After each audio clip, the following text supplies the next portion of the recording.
Hi hello నమస్తే welcome back to the channel. నేను విరామ్. సుదీక్ష కేసుకి సంబంధించి ఎన్నో ట్విస్ట్లు ఎన్నో టర్న్లు, వీటన్నిటికి సంబంధించి ఎగ్జాక్ట్గా ఏం జరిగిందనే అంశం గురించి ఒక చక్కటి వివరణ, ఒక పూర్తి విశ్లేషణ సినీ మరియు రాజకీయ విశ్లేషకులు దాసరి విజ్ఞాన్ గారిని తెలుసుకుందాం. నమస్తే అన్న. నమస్తే. ఎగ్జాక్ట్గా ఏం జరిగింది కేసులో? ఎన్నో రకాల ట్విస్టులు ఉన్నాయంట, ఎన్నో టర్న్స్ ఉన్నాయంట, ఎవరో ఊహించని రీతిలో మాట్లాడుకుంటూ ఉన్నారు. అసలు ఎగ్జాక్ట్గా ఏం జరిగింది? ఎవరి అమ్మాయి? యాక్చువల్గా ఇంటర్పోల్ ఎప్పుడైతే ఎల్లో అలర్ట్ ఇచ్చిందో ఈ కేసు మీద ప్రపంచవ్యాప్తంగా ఒక అటెన్షన్ అనేది ఏర్పడింది. ఇప్పుడు ఇంటర్నేషనల్ పోలీసు వ్యవస్థ కూడా పైగా ఎల్లో అలర్ట్ జారీ చేయడం అంటే చాలా రేర్. అప్పుడు ఎప్పుడో 2005లో అయింది. చాలా కాలం తర్వాత ఇప్పుడు మళ్ళీ 20 ఏళ్ళకి ఇదొక ఇన్సిడెంట్. మనం సుదీక్ష గురించి ఎందుకు మాట్లాడుకుంటున్నాం అంటే మన తెలుగు అమ్మాయి వర్జీనియాలో ఉంటుంది, పెన్సిల్వేనియాలో పీట్స్బర్గ్ యూనివర్సిటీలో చదువుతూ ఉంది.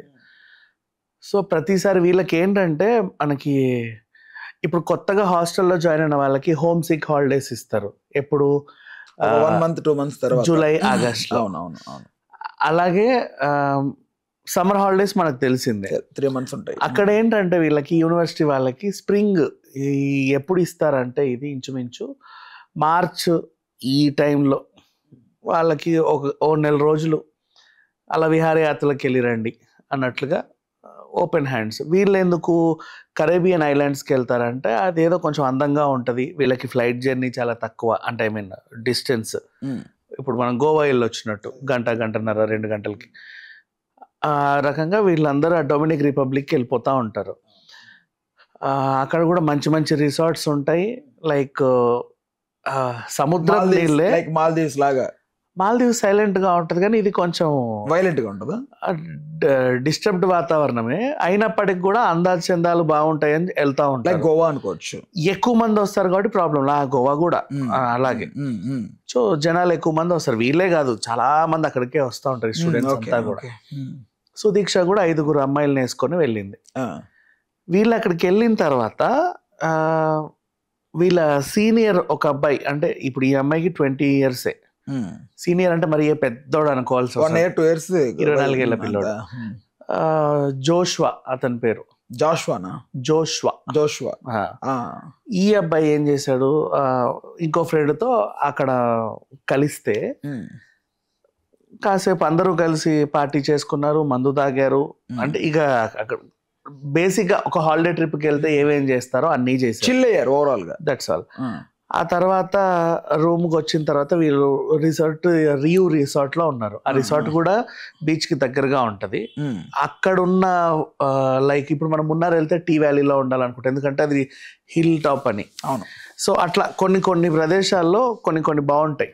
ఇప్పుడు గోవా వెళ్ళినా కూడా మనం అరంబోల్లో బీచ్ సైడ్ రిసార్ట్స్ లో ఉంటాం. వైజాగ్ వెళ్తే ఎలా అయితే నోవోటెల్లో ఉండాలనుకుంటామో ఆ టైప్. అట్లా కొంచెం వ్యూ అవన్నీ బాగుంటాయని వాళ్ళు అక్కడ బస చేశారు. మార్నింగ్ ఈ సన్ రైజ్ తర్వాతే కాసేపు ఆ వేవ్స్ అవన్నీ కొంచెం ఈ ఎర్లీ మార్నింగ్ వాకింగ్ చేసే వాళ్ళకి ఒక టైప్ ఆఫ్ వైబ్ ఉంటుంది. ఆ లైట్ ఎండ, అప్పుడప్పుడే వచ్చే లేత ఎండ కిరణాలు, ఆ టైపు. అలా బీచ్ లోకి వెళ్తే అదొక ఆనందం. అలాగే రెడీ అయ్యారు. ఈ పిల్లలతో సహా ఈమె కూడా వెళ్ళింది. అందులో 2 అమ్మాయిలు వెళ్ళాల.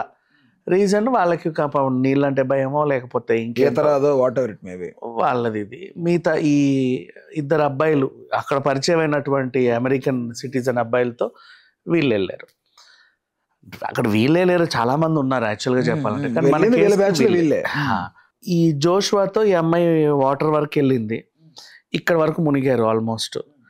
ఇక వాళ్ళు అక్కడ ఆనందిస్తా వాళ్ళు అలా చిల్ అవుతా ఉన్న టైంలో ఇప్పుడు మనకి అక్కడ ఏం జరిగింది అనేది తెలియదు. ఇంకా అదేంటది, ఎవరికి ఏం జరిగింది అంటే అక్కడ ఇంకా సీసీటీవీ కెమెరాలు లేవు కాబట్టి మనకు తెలియదు. ఇప్పుడు మనం అయితే ఈ అమ్మాయిని అడగాలి ఏం జరిగింది అని, లేదా ఆ అబ్బాయిని అడగాలి. బీచ్కి వచ్చిన వాళ్ళు ఏమన్నా అడగలేదా? మిగతా వాళ్ళని కూడా అడగవచ్చు, బట్ అక్కడ ఎవరున్నారు ఏంటనేది మనకు తెలియదు. అంతమంది అక్కడ చిల్ అవుతున్న టైంలో ఎవరో ఒకరు కొంచెం దూరంగా ఉండి చూడాలి.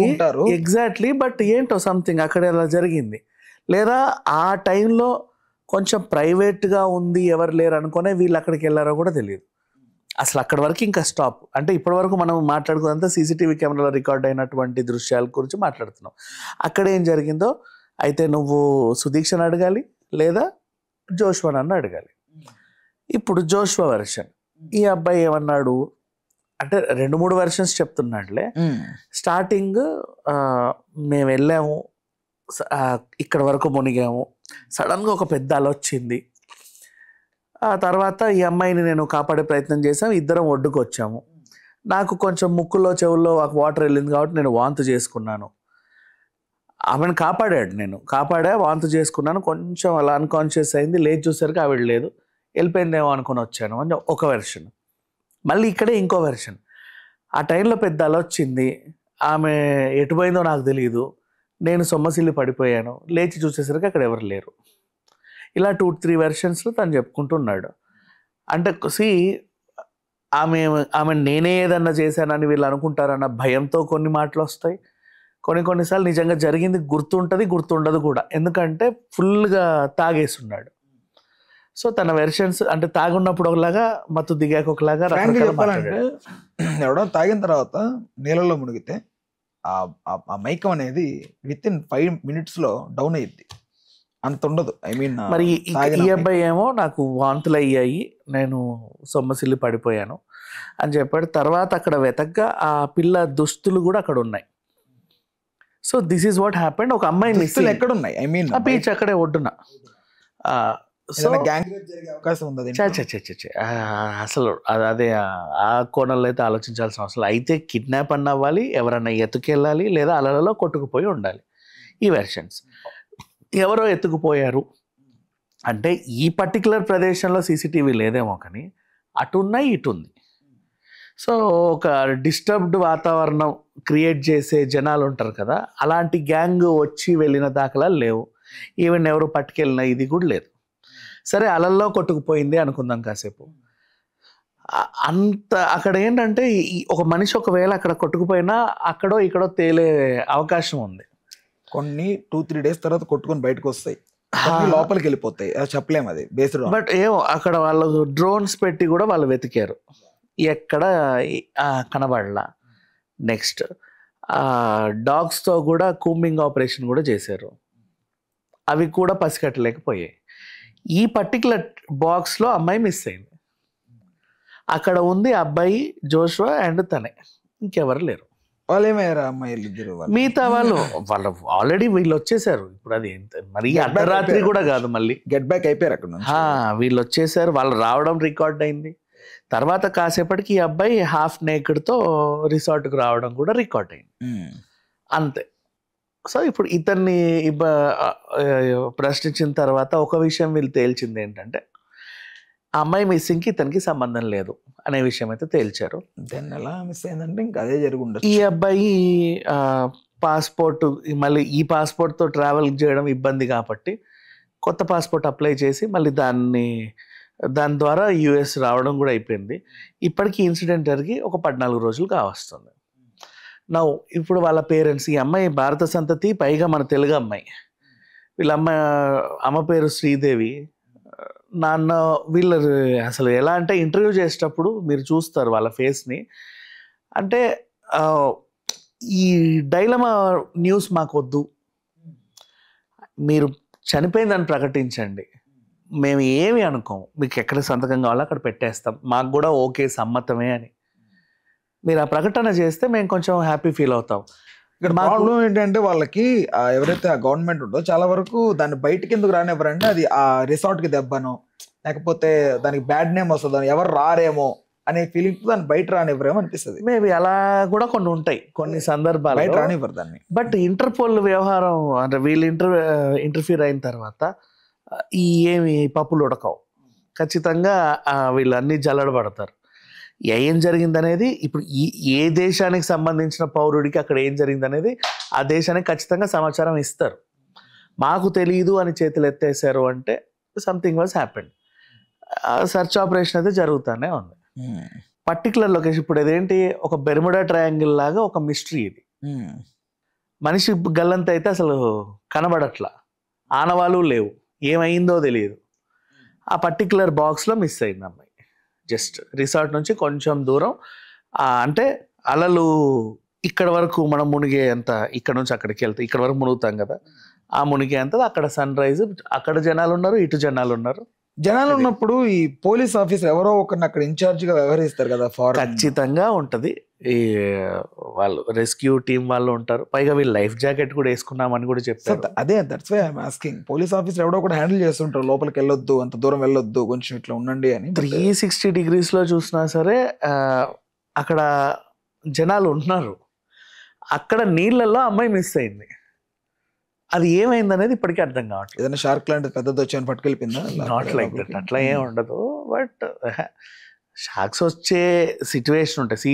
ఇప్పుడు మొసలి జోన్ అయినా షార్క్ జోన్ అయినా వాళ్ళు అలర్ట్ చేస్తారు అక్కడికి వెళ్ళకండి అని. అసలు అక్కడికి టూరిస్ట్లని అలౌ చేయరు కూడా ఫస్ట్ ఆఫ్ ఆల్. దాని అమ్మాయి ఎలా నెక్స్ట్ హెవీ అలలు వచ్చే టైమింగ్, ఇప్పుడు గోవా ఉంది ఫర్ ఎగ్జాంపుల్, మనం ఇక్కడ ఈ మెరీన్ టిటోస్ లైన్ మెరీన్ నుంచి స్టార్ట్ అయితే అటు యాంటోనీస్కి ఎండ్ అవుతుంది. లాస్ట్ గుట్ట మీద బాగా అని రాసి ఉంటుంది చూడండి, అక్కడికి ఎండ్ అయిపోతుంది. ఆ యాంటోనీస్ దగ్గర ఏంటంటే రాత్రిపూట అటువైపు వెళ్ళనివ్వరు, అలలు ఎక్కువ వస్తాయి అని. నైట్ టైం, పగలు ఓకే ప్రాబ్లం లేదు, మళ్ళీ రాత్రిపూట అదొక ఇబ్బంది. నెక్స్ట్ వెగేటర్ అనే ఒక ఏరియా ఉంటుంది. 6 అయిన తర్వాత గుట్టల మీద కూర్చొని ముద్దులు పెట్టుకునే వాళ్ళు ఉంటారు కదా, వాళ్ళందరూ లేపేస్తారు. వీళ్ళు వినరు అనమాట, అక్కడే కూర్చొని అమ్మ వాడు వస్తుండని చెప్పి దాని కిందో దీని కిందో దాక్కొని కనబడొద్దు అనుకుంటారు, కనబడుకొని మళ్ళీ చేస్తూ ఉంటారు. కానీ వాళ్ళకి తెలుసు వీళ్ళ వేషాలని, ఎంతమందిని చూసుంటారు. వచ్చి తరిమేస్తా ఉంటారు, నడవండి అని విజిల్స్ వేసుకుంటారు. అంటే ఖచ్చితంగా ఇలాంటి వాళ్ళు ఉంటారు బీచ్ ప్రదేశాల్లో, హిల్లీ ఏరియాస్లో అయినా, లేకపోతే వాటర్ ఫాల్స్ దగ్గర అయినా, గుహల్లోకి వెళ్ళినా, హ్యూమన్ కి రిస్క్ ఉన్న ఏరియాలో ప్రతి టూరిజం ఏరియాలలో మనకి రిస్క్ అనే ఏ ఆస్పెక్ట్ ఉన్నా కూడా ఖచ్చితంగా వీళ్ళు ఉంటారు. అవును. బట్ ఇక్కడ జరిగింది ఏంటంటే ఈ ప్రైవేట్ రిసార్ట్స్కి ఏంటంటే ఆ ప్రైవేట్ బీచ్ కూడా నాదే అనుకుంటారు వీళ్ళు. అయినప్పటికీ కూడా వాళ్ళకి అంత పర్మిషన్స్ ఇవ్వరు. దే విల్ డూ అంటే ఇప్పుడు అక్రమంగా చొరబడే వాళ్ళు కూడా ఉంటారు కదా దేశాల్లోకి సముద్రాల ద్వారా. సో అందుకని అన్ని పర్మిషన్స్ వీళ్ళకి ఇవ్వరు. ఈ అమ్మాయి మాత్రం ఒక బాక్స్లో పర్టికులర్ బాక్స్ లో మిస్ అయింది. బాక్స్ అదేలే ఈ కైండ్ ఆఫ్ ఏరియాలో ఆ టెరిటరీలో మిస్ అయింది. అక్కడ మునిగితే ఇంకో దగ్గర తేలాలి అనే ఆప్షన్స్ కూడా ఉన్నాయి. ఇక్కడ హుసేన్ సాగర్ లేకపోతే గండిపేట చెరువు అయితే చచ్చిన బాడీ 2-3 days తర్వాత ఎట్లా కాదన్నా తేలుతుంది. అది ఫ్లోటింగ్ లేనిది కదా, దానికి ఫ్లో అనేది లేదు, ఎటు నువ్వు ఎక్కడ తిన్నా అక్కడే ఉండాలి. దట్స్ వై ఇప్పుడు బీచ్ అంటే ఎలా ఉంటుంది అంటే లాగిందంటే లోపల లాగి 1-2 days ఉంచుకొని తర్వాత బయటకు వస్తుంది బాడీ అనేది. అంత ఇష్టం ఎందుకు దానికి? నో అది జనరల్ గా జరిగేది. ఎప్పుడైనా ఒక శవం ఒడ్డుకు వచ్చింది అని అంటే అది శరీరం కొంచెం బాగా ఇదయ్యి కొంచెం లావుగా ఉబ్బి అప్పుడు బయటకు వస్తుంది అనమాట. సో మేబీ ఇది హ్యాపెన్ 14 days అవుతుంది, ఇంకొన్ని రోజులు, ఇంకా 2 వారాలు గడిచిపోయింది. తెలియాలి ఇంకేస్తే అట్లా ఉంది పరిస్థితి. ఇది 14 days అవుతున్నా కూడా ఇది ఎందుకు సెన్సేషన్ అవ్వలేదు అనేది మెయిన్ అయ్యింది. బట్ కొంచెం లేట్ గా అయినా తెలిసింది. తెలుగు స్టేట్స్ లో వరకు వచ్చి అంటే యాక్చువల్లీ అమ్మాయి తెలుగు అమ్మాయి అయింది కూడా ఎందుకు ఇంత లేట్ అయింది? 14 రోజులు ఎందుకు పడుతుంది? ఎవరు దీన్ని ఆపాలని ట్రై చేస్తున్నారు? అట్లా ఏం లేదు. రెస్క్యూ టీం వాళ్ళు అన్ని విధాలుగా ప్రయత్నిస్తున్నారు. ఇప్పుడు ఇంటర్పోల్ కూడా ఇంటర్ఫియర్ అయింది, వాళ్ళు కూడా ఎల్లో అలర్ట్ జారీ చేశారు. ఖచ్చితంగా ఇన్ఫర్మేషన్ ఇస్తారు, అట్లా ఏం ఉండదు. రైట్. బట్ అంటే మళ్ళీ మా దేశం టూరిస్టులు ఆగిపోతారేమో, ఇది ఇక్కడే దాచి పెడదాం, ఇట్లాంటివి అయితే పప్పులు ఉడకవు. But something was happened. Parents కూడా ప్రిపేర్ అయిపోయారు. అంటే లైక్ ఈ ఆలోచన మాకు వేధిస్తూ ఉంది, అమ్మాయి ఉందా లేదా అనేది. లేదని చెప్పేయండి పర్లా, మేము సరే మెంటల్లీ ప్రిపేర్ అవుతాం. మెంటల్ టార్చర్ వద్దని వాళ్ళ బాధ, వాళ్ళ ప్రాబ్లం అది. థ్యాంక్ యూ అన్న, థ్యాంక్స్ ఫర్ ఇన్ఫర్మేషన్.